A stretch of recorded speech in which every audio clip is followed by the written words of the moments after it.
Ever wondered why your car is making that strange noise or why it's not starting at all? You're not alone.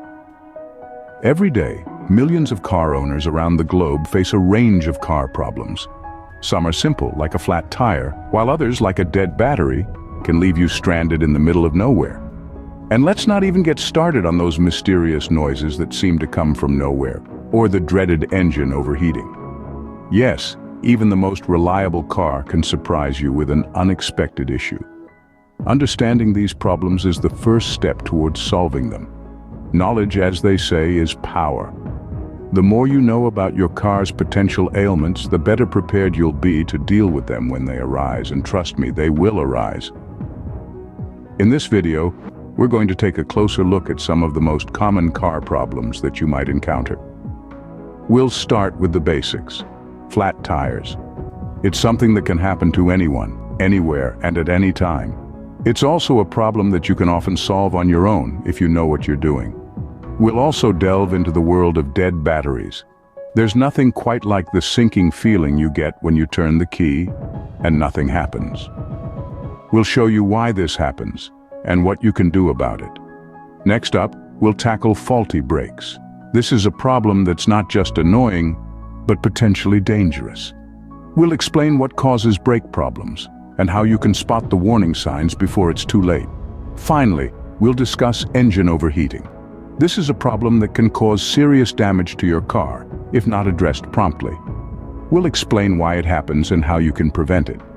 So if you've ever found yourself scratching your head over a car problem, you're in the right place. By the end of this video, you'll have a better understanding of these common issues and how to deal with them. Let's dive into these problems one by one, starting with flat tires. Flat tires can occur at the most inconvenient times, but don't panic, here's what to do. Having a flat tire is a common car problem that can catch us off guard. However, with a little knowledge and some elbow grease, you can get back on the road in no time. Let's walk through the steps together. First, if you suspect you have a flat tire, it's important to check for visible punctures. These could be anything from a small nail to a large shard of glass. If you spot something embedded in your tire, do not attempt to remove it yourself, as this could cause further damage. Instead, seek professional help. If no visible punctures are found, your next move should be to check your tire pressure. For this, you'll need a tire pressure gauge. This handy little tool can tell you if your tire's pressure is within the recommended range. If it's not, you could be dealing with a slow leak. Now let's say your tire pressure is fine, but you still suspect a flat. In this case, you might have a damaged valve stem. The valve stem is the tiny protrusion from your tire that you unscrew when you need to inflate it. If this is damaged, it can cause your tire to slowly lose air. So what do you do if you've got a flat tire? Well, if you're feeling adventurous and have a spare tire, a jack, and a lug wrench, you can change it yourself. But remember, safety first. Always make sure your car is on a flat surface and in park before you start. And never, ever get under the car when it's only supported by a jack. But what if you aren't comfortable changing a tire yourself? No problem. Call a roadside assistance service. They are equipped to handle situations like this and can get you back on the road safely. Once you've mastered changing a tire, you'll be prepared for any roadside emergencies.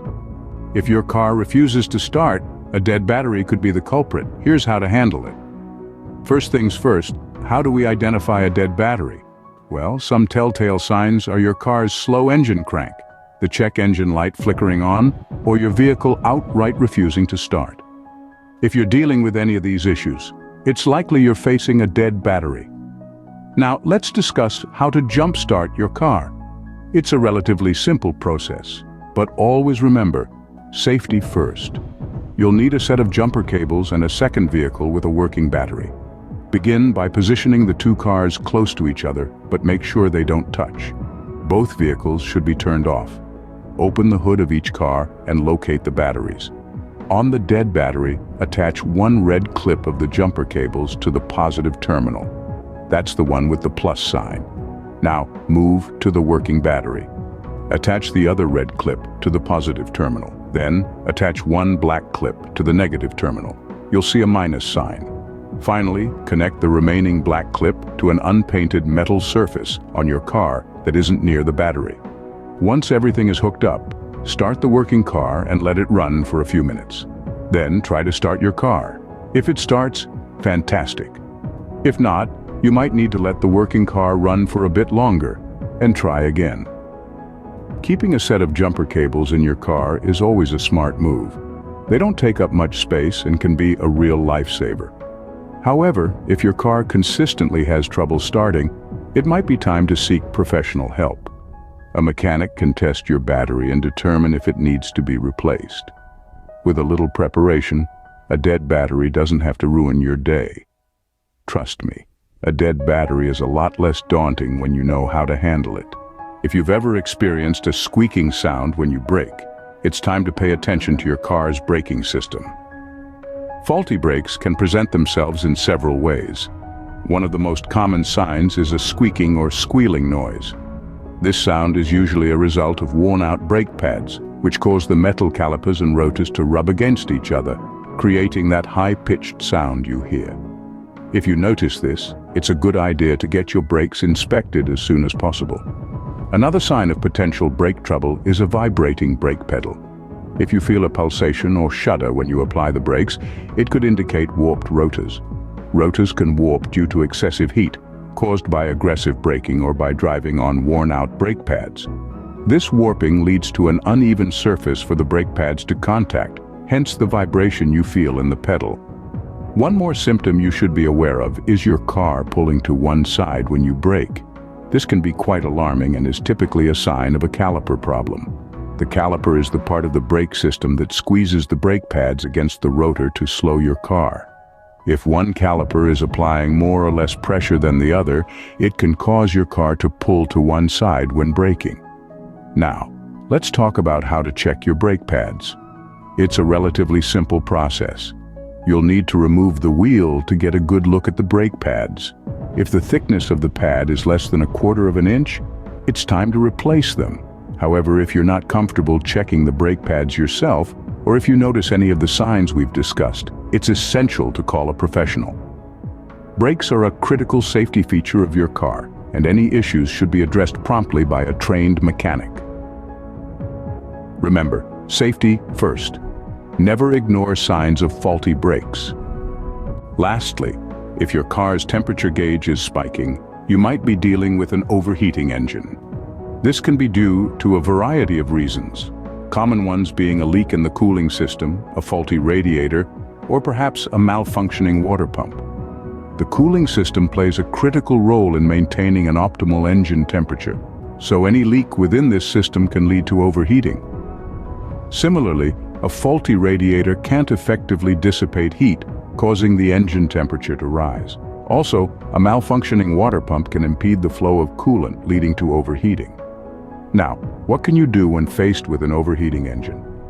First off, don't panic. If safe, pull over and let your engine cool down. It's also a good idea to turn on your car's heater to full blast. That might sound counterintuitive, but it helps draw heat away from the engine. Lastly, seek professional help. An overheating engine can be dangerous, so always take immediate action. Car problems can be daunting, but understanding them can make all the difference. Today we've journeyed through a few common issues that might crop up in your vehicle. We've learned about troubleshooting flat tires, the importance of maintaining tire pressure, and how to change a tire when the need arises. We then delved into the world of dead batteries, understanding why they fail and how to jumpstart your car when you're in a pinch. The realm of faulty brakes was our next stop, exploring the symptoms of brake problems and the necessity of immediate professional attention. And lastly, we took on the hot topic of engine overheating, discussing the causes, the signs, and the urgent need for cooling down. As we wrap up, remember that knowledge is power. Learn more about your car, and don't hesitate to seek professional help when necessary.